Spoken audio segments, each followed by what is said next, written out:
dominical. Muito bem, eu quero, antes de ler o texto sagrado, eu quero fazer 3 afirmações, 3 premissas que nos prepararão para olhar um pouquinho a palavra do nosso Pai Celestial. A primeira premissa que quero aqui afirmar é que desde o princípio do mundo, segundo a narrativa bíblica, sempre há uma clara diferença entre a forma como Deus pensa e a forma como nós pensamos. Aqui nós estamos falando sobre o conceito da divindade e o conceito da humanidade. Por exemplo, qual é a visão de Deus? A visão de Deus é conduzir pessoas na terra com o olhar para a eternidade. A visão humana normalmente é olhar para Deus vislumbrando a vida terrena. Há uma grande diferença aqui. Deus quer levar você e a mim, nos conduzir aqui nesta terra, mas olhando para a eternidade. Os homens normalmente querem que Deus caminhe com eles na terra, olhando para a terra e se desfrutando da terra. A segunda premissa aqui que eu quero falar é uma premissa muito importante, porque quando Jesus veio, ele se tornado então homem, porque nós temos essa primeira premissa aqui do Deus invisível, que quer conduzir as pessoas. Aí vem Jesus, o Deus invisível se faz visível, e Jesus passa a ensinar sobre o reino dos céus. E as pessoas queriam que ele explicasse sobre o reino da terra. E seguidamente Jesus tinha que dizer: o meu reino não é deste mundo, o meu reino é de cima. E o apóstolo Paulo vai ficar ensinando isso, né? Que nós deveríamos pensar nas coisas de cima e não nas coisas que estão de baixo. Essas 2 premissas, elas são tão importantes porque nós poderíamos nos lembrar, nos recordar da história que Deus chamou um povo no Velho Testamento, e ao chamar este povo, Deus queria ser rei desse povo. Mas em determinado momento o povo disse: não, nós queremos um rei humano, queremos ter um rei, né? E Deus se sentiu colocado de lado. Assim como Jesus, o Deus encarnado, veio e ensinando sobre o reino de Deus, as pessoas o colocaram também de lado e preferiram viver como elas imaginavam que seria a melhor forma possível. O que nós observamos inicialmente nessas 2 questões é que, desde que o mundo é mundo, o homem sempre quis estar no centro da existência, né? O homem sempre desejou, a mulher sempre desejou, isso é uma natureza humana, desejou que Deus orbitasse ao redor daquele que está no centro da existência e dono da sua própria vida. E nós, humanos, somos assim, somos complexos. Porque mesmo entendendo a divindade como alguém que é muito maior do que nós lutamos para tornar esta divindade, ou Deus eterno, como nós cremos, em muitas ocasiões servos nossos. Eles giram ao nosso redor, nos atendendo, nos servindo, e nós ficamos com as mãos assim, né, buscando catar todas as bênçãos que porventura vêm dessa orbitação de Deus ao nosso redor. Tá? Nós vamos só com a mão estendida. E isso faz com que nós tenhamos algumas dificuldades na jornada cristã. E a igreja na atualidade, ela caminha muito no meio dessa dualidade, sabe? Chamamos Deus muito de Senhor, mas às vezes queremos agir como se o Senhor fôssemos nós. E é esta luta travada dentro do nosso coração que nos acompanhará a existência toda. Quem é quem manda em quem? Ou quem serve a quem? Quem é Senhor e quem é o servo? De tal modo que não é muito difícil que pessoas tornam Deus como um garçom, né? Uma bandeja servindo e correndo, e Deus desesperado para atender todo mundo ao mesmo tempo, tropeçando como se isso fosse possível. E às vezes os cristãos sentados na mesa, se alimentando das mãos bondosas do seu Deus Criador. A igreja passa uma crise bem grande, né? Quando eu falo igreja, eu falo no sentido mais geral. Algumas coisas que antigamente eram conceitos absolutos, hoje estão sendo colocados em xeque. Por exemplo, o princípio da vida financeira. Antigamente não se discutia muito isso. nas igrejas. Porque se entendia que Deus é Senhor de todas as coisas, e os cristãos eram pessoas que, ao compreenderem isso, dedicavam dízimos e ofertas ao Senhor. Hoje, uma das grandes discussões que se tem hoje é se o cristão deve dizimar ou não. Deve contribuir na igreja ou não? Né? Aí uns dizem, não, tem que contribuir, outros dizem, não, não precisa não, isso é coisa do Velho Testamento. E aí tem uma brigaiada tão grande, que eu desconfio que, às vezes, o princípio maior não é estar se preocupando se o que é certo ou se é o correto. É se eu devo ou não devo contribuir. Ou seja, se eu devo abrir mão do meu bolso ou não. Essa é uma grande preocupação hoje no meio da igreja, de forma geral. É claro que, irmãos, eu sei que há muitas coisas que desensinam, há muitas posturas de líderes de igreja, posturas da própria igreja que desensinam e que fazem com que este assunto seja um assunto que, quando a gente vai falar, a gente fica cheio de dedo, né? Porque se eu falar muito de dinheiro na igreja, aí né? Se eu não falar nada, não se ensina. Se eu falar demais, aí é um problema. Aí a gente, os pastores, ficam assim, né? Os sérios, né? Aqueles que não estão nem aí com nada, eles arrebentam com a boca do balão e vão embora, né? O importante é se eles se servem daquilo que não é deles. A igreja pode começar a ter um sério problema de coar o mosquito e engolir o camelo. E essa é uma preocupação que nós devemos ter. Então, inicialmente, eu queria abordar essas questões. Quero convidar você a abrir o Evangelho de Lucas, capítulo 12, o verso 13. Esse texto, ele pode ser estudado para as várias áreas da vida. Mas aqui, especificamente, Jesus está trabalhando sobre um conceito muito específico, ao falar da parábola do rico insensato. Lucas capítulo 12, o verso 13. Lucas 12, o verso 13. Nós vamos fazer a leitura e uma rápida exposição aqui desta parábola. Enquanto você vai abrindo, vai achando, eu quero lembrar, meus queridos, que dízimos e ofertas é algo espiritual. Ainda que o dinheiro seja material, ele, na verdade, à luz das Escrituras Sagradas, ele tem o cunho espiritual, porque ele traz o conceito da submissão. Os dízimos na Bíblia nunca foram só dízimo, nunca foram só dinheiro, nunca foi só algo materializado. O conceito dízimo tinha esse conceito espiritual, porque mostrava a submissão ao Senhor de todas as coisas. Eu quero lhes lembrar ainda que um outro princípio do dízimo, que o dízimo é uma questão ética. E quando posso falar, sempre falo sobre essa questão. O dízimo é uma questão de ética, ele é espiritual, porque demonstra a submissão a Deus, senhorio de Deus. Segundo, ele é uma questão ética, porque quando Deus estabelece o dízimo, ele estabelece algo que é igual para todos o mundo, para todas as pessoas. Ele pede algo igual a todo mundo. Quando nós falamos sobre dízimos, nós estamos olhando pela perspectiva de 10%. Não é? Então, o dízimo é ético porque ninguém contribui com mais do que o outro. Não, mas o dízimo de fulano é maior do que o meu. Não, ele é proporcional ao seu, do mesmo jeito que é igual ao meu. É ético porque o princípio é de que cada um é responsável por cuidar daquilo que escolheu para si mesmo. Havia um irmão que ele gostava de falar aos 4 cantos para os demais, de que ele tinha muitas razões para não devolver dízimo e oferta na igreja. E uma das razões, ele dizia, a igreja sempre usa mal o dinheiro.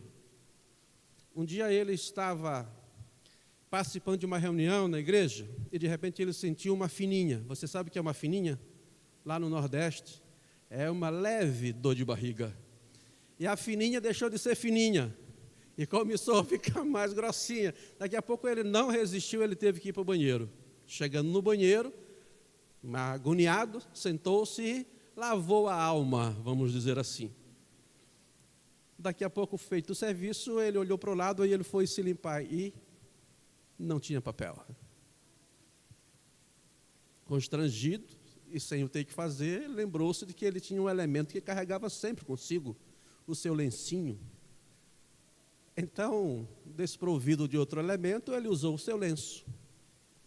E ao sair do banheiro, ele encontrou algumas pessoas que estavam conversando. E ele, então, indignado, começou a reclamar que isso era uma falta de consideração, onde já se viu que a igreja não tinha nem papel no banheiro, e começou a reclamar muito.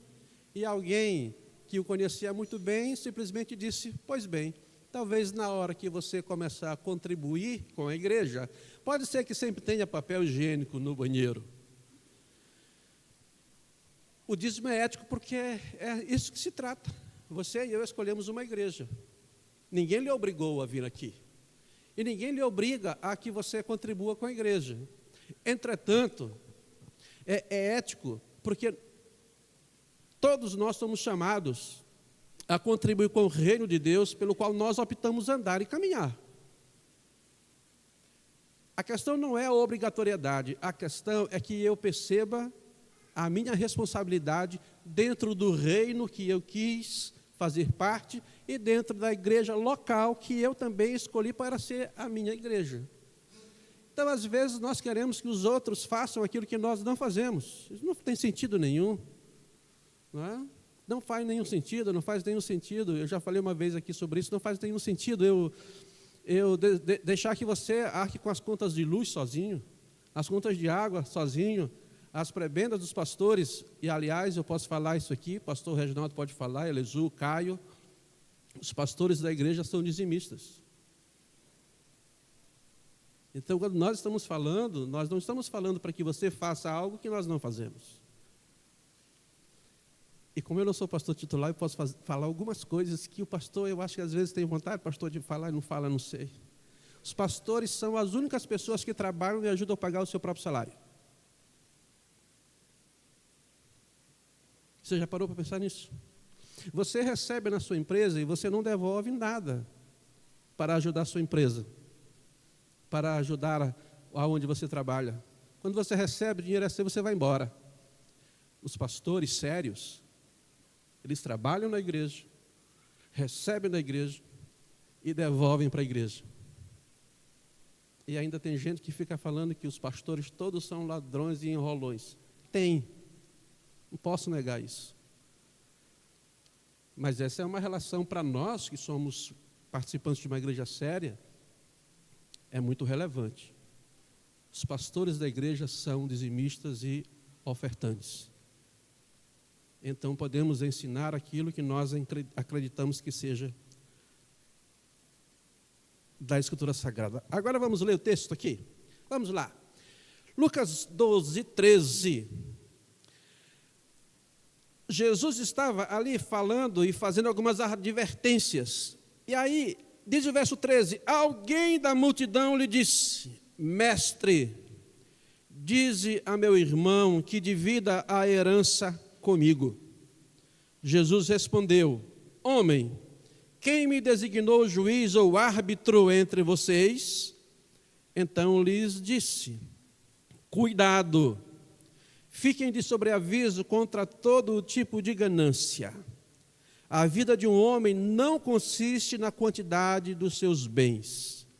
Então lhes contou esta parábola: a terra de um certo homem rico produziu muito. Ele pensou consigo mesmo: o que vou fazer? Não tenho onde armazenar a minha colheita. Então disse: já sei o que vou fazer. Vou derrubar os meus celeiros e construir outros maiores, e ali guardarei toda a minha safra e todos os meus bens.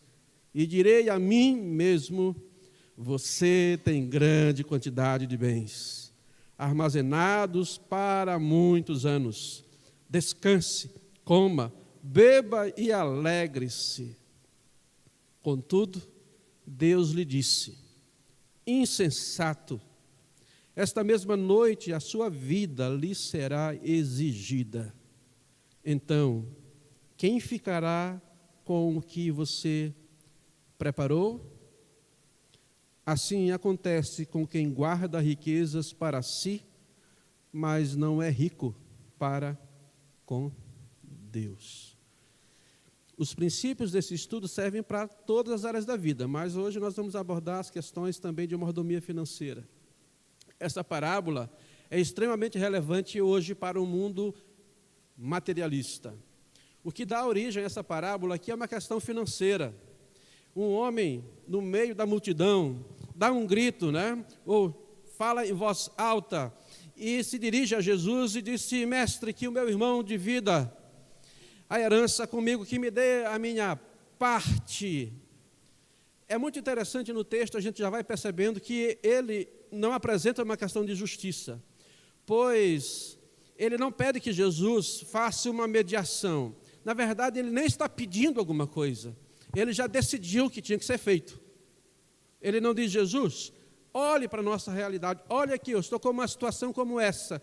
O que é que o Senhor, avaliando, pode dizer o que é que deve ser feito, o que não deve ser feito? Não. Ele já diz: Senhor, tem uma questão aqui, já está resolvida. Diga a ele que me dê a minha parte. Ponto final. Ponto final naquela rápida apresentação. Ele quer utilizar Jesus para conseguir alcançar aquilo que ele desejava. Que Jesus fosse um instrumento para que ele pudesse receber aquilo que ele tanto gostaria que se tornasse realidade. Aí Jesus já dá um chega para lá nele bem firme, porque a expressão homem, ela não é uma expressão gentil, ela já é uma expressão nada cordial, já é uma expressão que traz um alerta muito sério. Porque na visão de Jesus Cristo, ele veio trazer pessoas para Deus, e não bens para as pessoas. Eu vou repetir aqui para você poder tentar aqui entender esse princípio. Deus, sobretudo, veio em Jesus Cristo, ou Jesus veio para levar homens para Deus, ou pessoas para Deus. Na mentalidade humana, as pessoas querem que Deus leve bens para elas. E então nós temos aqui uma parábola extremamente humanista, destacada a partir da expressão meu e minha, e eu. É eu, meu o tempo inteiro. Na parábola ali que Jesus conta, ele no final do verso 16 diz: a minha colheita. Verso 18 ele diz: os meus celeiros. Verso 18 ele diz: a minha safra. Verso 18, todos os meus bens. E aí ele vai dizer: eu, é meu, é minha, é meu, é minha. E assim, há um transbordamento gigantesco aqui de um homem ou de uma pessoa que não cogitava em nenhum momento pensar em Deus quando ele pensava sobre as suas posses. Deus não é citado em nenhum momento aqui. É impressionante como em todo o discurso dele, Deus está ausente do começo até o fim. Alguém que não se sentia dependente de Deus, e aqui conjecturando, mesmo que ele orasse, porque era um agricultor, mesmo que ele orasse pedindo para Deus chuva, ele não estava preocupado em absolutamente nada com aquilo que ele poderia pensar em oferecer ou ofertar para Deus. Ele simplesmente estava disposto a garantir o seu futuro. Nós cristãos corremos um sério risco de querer garantir o nosso futuro à parte de Deus, com Deus colocado à parte, com Deus colocado de lado, com Deus sendo simplesmente alguém diante do qual nós pedimos coisas, mas as utilizamos para o nosso próprio benefício. O seu pensamento era: vou garantir o meu futuro e vou trabalhar mais, até o ponto em que eu vou poder dizer para mim mesmo, para minha alma: descansa, coma e beba, porque você tem todas as todas as condições para se alegrar, para se deleitar. Esse homem não tinha nada para oferecer a Deus. A sua única motivação era trabalhar para ter uma vida despreocupada. Quem aqui não quer ter uma vida despreocupada materialmente? Levante a mão. Você não quer? Todos nós queremos ter bens, posses, nunca passar necessidade. Você trabalha para isso? Eu trabalho para isso também. Eu não vou ser hipócrita. Trabalho. Eu não quero passar necessidade. Mas, ao mesmo tempo, a gente sabe que quando nós fazemos da nossa vida financeira um alvo, colocando Deus à parte, esse negócio não vai dar certo. Não vai dar certo. Não vai dar certo de jeito nenhum. É muito interessante que Jesus, aqui na parábola, não tem nenhuma recriminação moral para com esse homem. Esse homem, ele é empreendedor, ele é um visionário, né? Ele é digno, segundo o relato, que a gente não precisa aqui ficar especulando. Era um homem honesto. E as riquezas que ele estava acumulando era fruto do seu trabalho. Trabalho digno, trabalho correto. Talvez todo mundo olhava para ele, né? Se a gente fosse aqui tentar ampliar a parábola e todo mundo o admirasse. E dissesse, esse cabra é bom, como diz lá no Nordeste.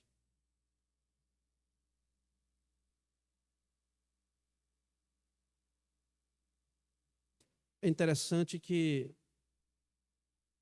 muitos cristãos estão planejando uma vida de fidelidade a Deus no futuro. Quando nós não aprendemos isso desde cedo, a gente é jovem e diz, não, quando eu me formar, arrumar o meu trabalho, e eu ganhar o meu primeiro salário, eu vou ser fiel a Deus. Depois que ele começa a trabalhar, ele diz, não, primeiro agora eu tenho que me formar. Aí ele investe tudo que tem para se formar. Depois ele se forma e diz assim, não, mas primeiro eu preciso casar. Depois que ele casa, ele diz assim, não, mais para frente. Irmãos, a vida de fidelidade, não só financeira, mas até a devoção do nosso próprio tempo a Deus, passa por todas essas fases dos adiamentos. Por exemplo, talvez você está adiando quanto tempo para você ter uma vida de oração mais efetiva? É sempre amanhã, é sempre mês que vem. Estudar a palavra de Deus? Quando eu tiver mais idade. Uma das características nossas é sempre postergar as prioridades e viver as amenidades. Aquilo que não é prioritário e nem é o mais importante. Eu já pude ouvir de pessoas idosas lamentando, dizendo, pastor, eu queria voltar no tempo. E eu não queria ter mais bens do que eu tenho hoje, não. Mas eu queria voltar no tempo para me poder servir tudo que eu não pude fazer enquanto eu tinha forças. Hoje eu não tenho mais. Hoje eu quero servir, pastor, mas hoje eu não posso orar. Irmão, ore. Já que você pode fazer hoje, é melhor você fazer o que você pode do que você continuar fazendo nada. Os jovens vão esperar para servir a Deus, desenvolver dons, talentos. Eu estou falando de dinheiro, mas você vê, isso aqui é tudo a mesma coisa. Talvez você está esperando o quê para você se envolver no reino de Deus mesmo? Servir ao reino, servindo a igreja, servindo as pessoas. Você vai dizer o quê? Quando eu for mais velho, depois que eu me casar, aí vem os filhos, primeiro eu vou criar os filhos, aí os filhos crescem, agora eu que vou ter que pagar a faculdade dele, aí o filho se... Aí quando você estiver bem idoso, você correrá o risco de olhar para trás e dizer, eu perdi tanto tempo da minha vida e não chegou o tempo. A mesma coisa é a vida financeira. O que eu quero deixar aqui para os irmãos é que quem não tem tempo para Deus hoje, provavelmente não terá tempo para Deus no futuro. Porque a vida é uma construção. Ela não se trata de uma decisão simplória em uma fase da vida. Quem não tem tempo para servir a Deus hoje, quem não tem tempo para ser fiel a Deus hoje, quem não tem tempo para se dedicar a Deus hoje, provavelmente não terá tempo no futuro. Porque, em última análise, não há nenhum impedimento para que nós façamos isso no tempo de hoje. Não há impedimento algum. O impedimento está em nós mesmos. Somos nós que colocamos as barreiras. Somos nós que colocamos as desculpas. Somos nós que dizemos o meu tempo, a minha diversão, os meus bens, os meus talentos, os meus, as minhas. Esse é um dos grandes problemas que as igrejas estão enfrentando hoje. O senso de fidelidade, o senso de prioridade está se perdendo. Aí Jesus vem nos lembrar hoje aquilo que nós já sabemos. Eu não estou aqui ensinando nada de novo, mas quero refrescar o seu coração e o meu coração. Meus queridos, o problema não é a gente trabalhar. O problema não é nem a gente acumular bens. Em nenhum lugar a Bíblia proíbe que a gente acumule riquezas. O que a Bíblia proíbe é que a riqueza se torne nosso Senhor e tome o lugar de Deus na nossa vida. Essa é a grande questão. Porque uma abundância de bens não significa uma abundância de vida. Alguém pode ter muitos bens e ser pobre.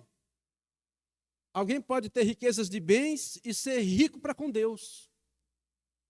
Nós temos exemplos disso na Bíblia. Assim como alguém pode ter riqueza de bens e ser pobre para com Deus. Alguém pode ser pobre materialmente e ser rico diante de Deus. E alguém pode ser pobre de bens e ser pobre diante de Deus. A riqueza com Deus não está associada a se nós temos ou não temos. Se temos mais ou se temos menos. Não é essa a questão. E aí o detalhe importante do texto aqui é que, mesmo o homem não considerando em nenhum momento no seu discurso a pessoa de Deus, isso não significava que Deus estava à parte. Jesus não remove Deus da parábola, mas Jesus coloca Deus dentro da parábola. Porque é Deus quem vai requerer a alma daquele homem. E é muito interessante que esse termo aqui, requerer, ele sempre tem a ideia de um empréstimo que precisa ser retornado. Quando Jesus diz bem aqui no texto, verso 20, esta mesma noite a sua vida lhe será exigida. Eu estou usando a Nova Versão Internacional. A sua tradução talvez vai dizer, insensato, esta mesma noite requerirão a sua vida. Essa palavra requerir, ela é utilizada para tomar algo de volta que não pertencia àquele que tinha. O homem vai descobrir na parábola que as riquezas não eram dele e nem a alma era dele. Deus havia aqui emprestado a alma a ele, emprestado a vida a ele. E chegou o momento onde Deus, agora você me devolve o que é meu. É isso que Jesus está ensinando no texto. E essa é a relevância do texto.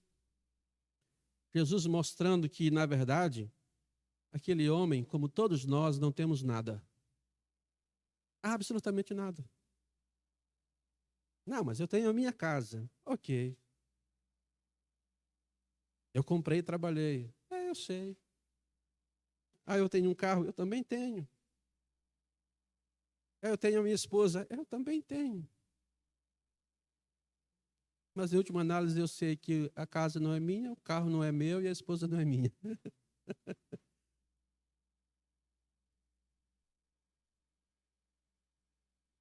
Nada é nosso. Até a nossa vida, irmãos. Não temos controle dela em nada. Nem a vida é nossa. Foi Deus quem nos deu a existir. E é Ele que um dia chegará para nós e dirá, já deu, Reinaldo. Chegou. Né? É difícil a gente pensar sobre isso. É muito difícil, né? Mas a gente aprende com essa parábola de que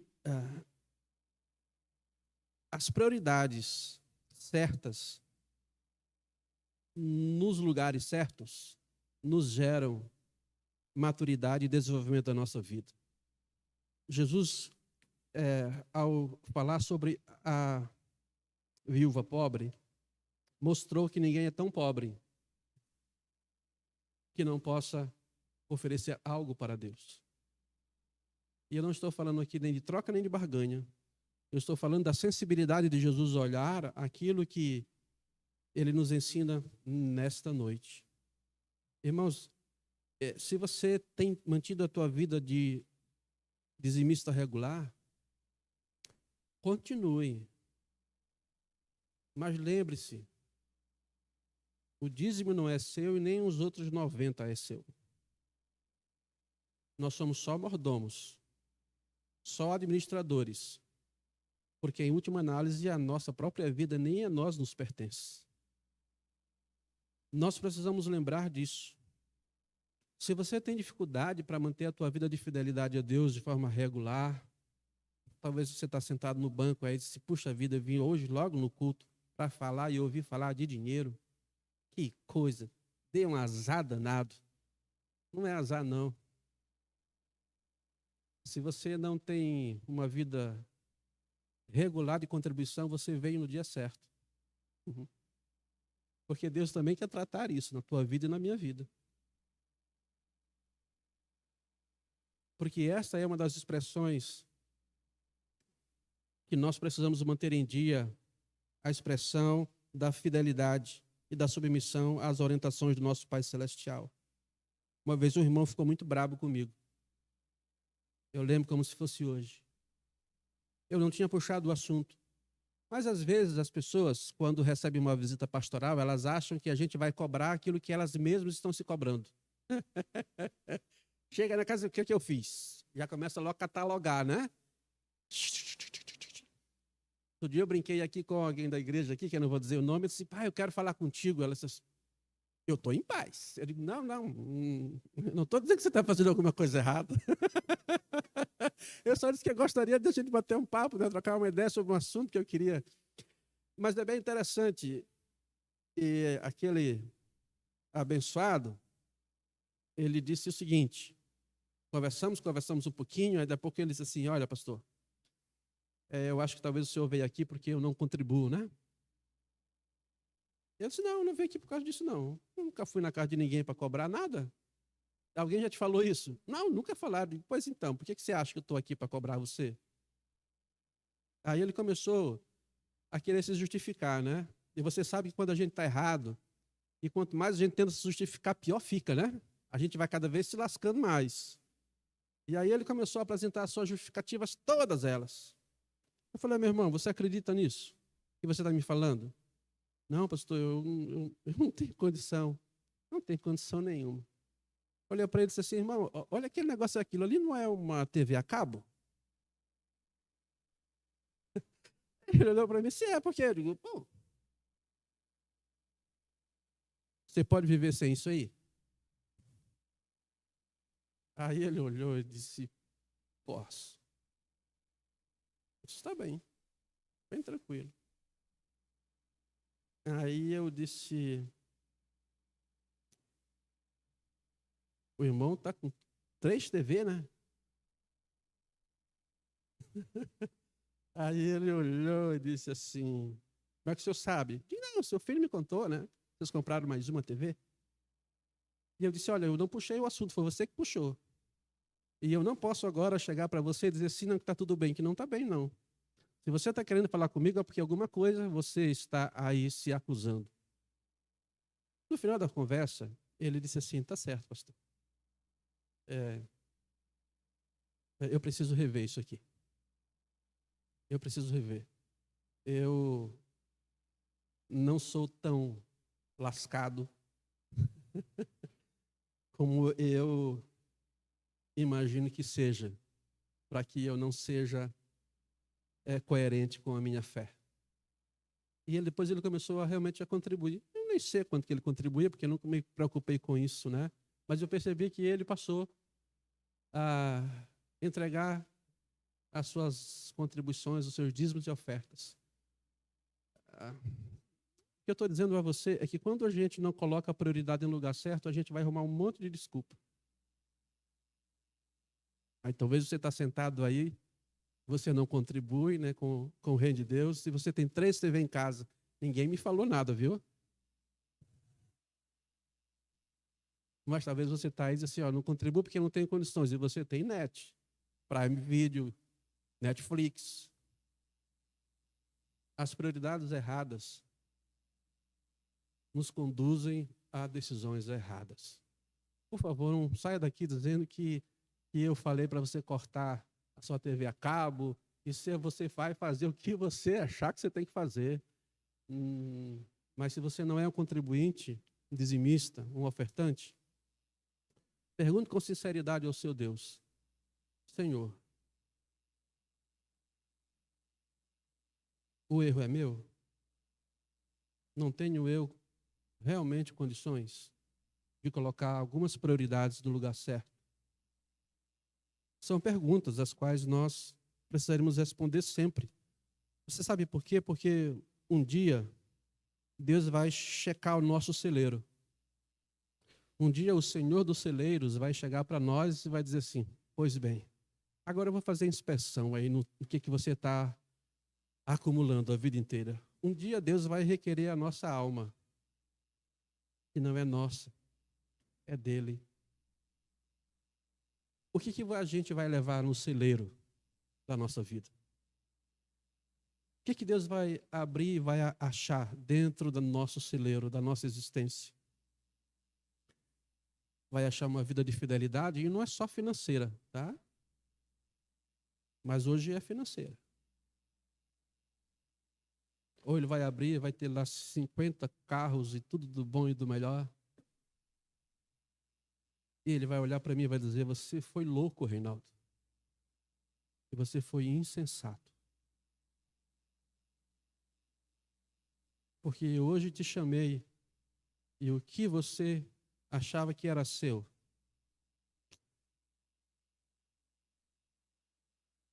você não vai levar nada daqui. Nada. Nada. É loucura e insensatez sua achar que Deus também não leva a sério a vida financeira. Ele leva. Ele dá a você e a mim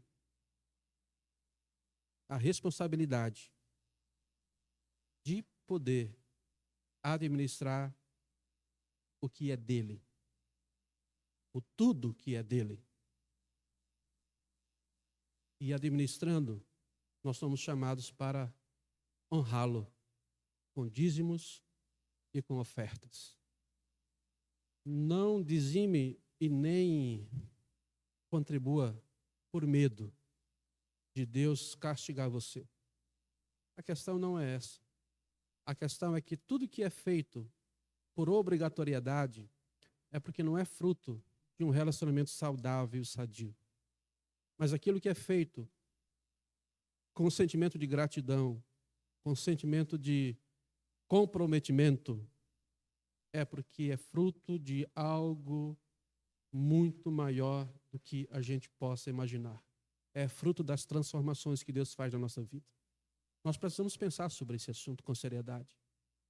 Nós precisamos voltar a perguntar para Deus: Senhor, por que eu contribuo? Por que eu oferto? E ao mesmo tempo perguntar: Senhor, por que eu não estou fazendo isso? As desculpas podem ser as maiores, mas lembre-se, um pedido foi apresentado para Jesus. Ele não atendeu o pedido, mas ele deixou uma pergunta no ar. Qual é a pergunta?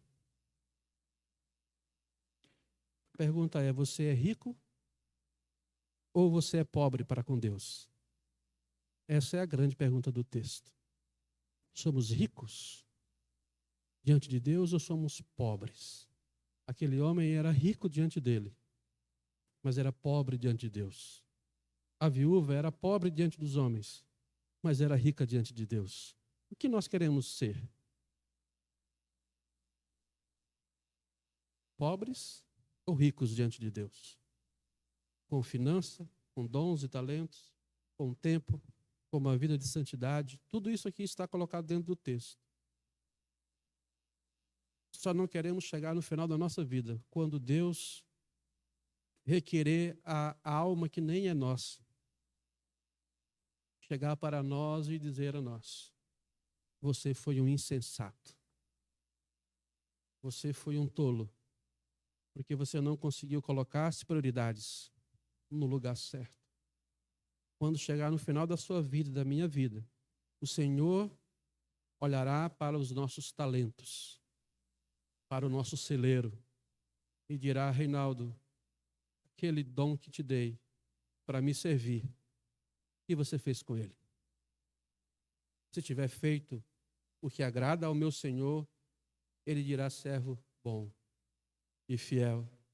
Se não tiver utilizado este dom para a glória de Deus, e não tiver lhe servido, ele dirá para mim: você foi um insensato e um tolo.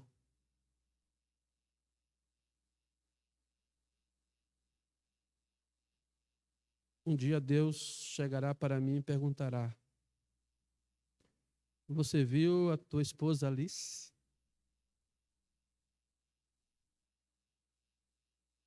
Você cuidou dela? Você a honrou?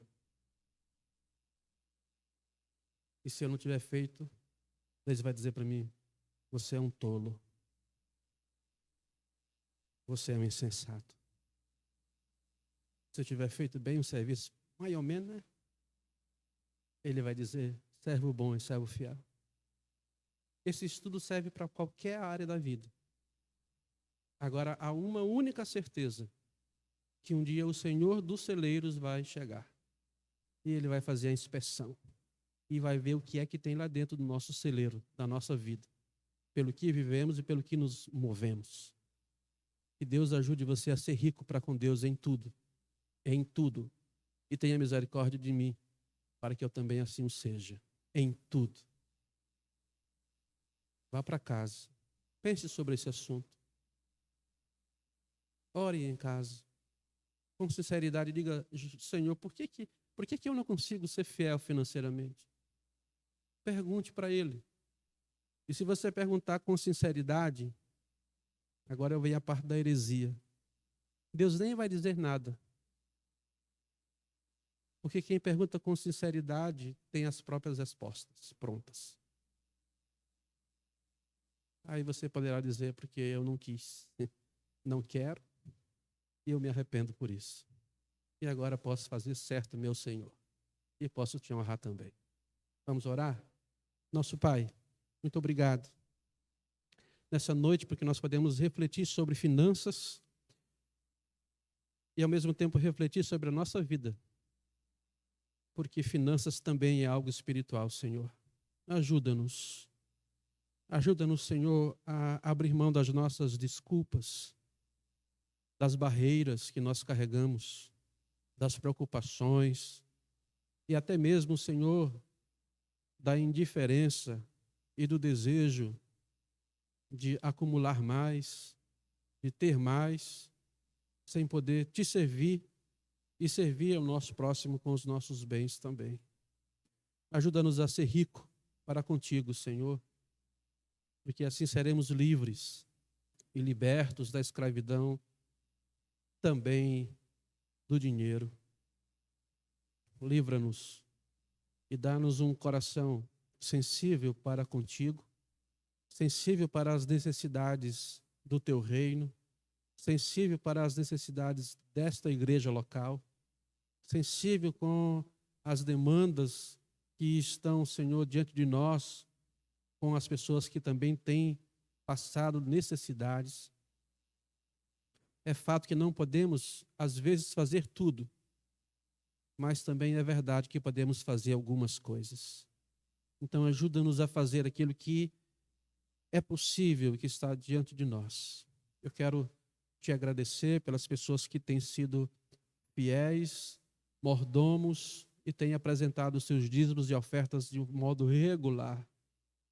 Ó Deus, que não haja nenhuma soberba e nenhum orgulho por fazer isso, mas haja somente a adoração e gratidão.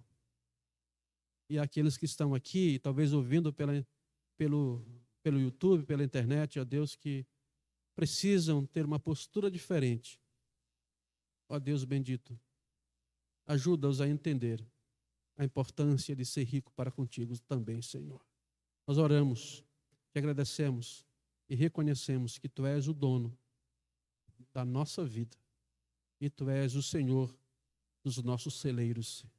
Muito obrigado, que possamos ouvir da Tua boca um dia, servo bom e servo fiel. Nós te agradecemos e pedimos por isso em nome de Jesus Cristo. Amém. Amém.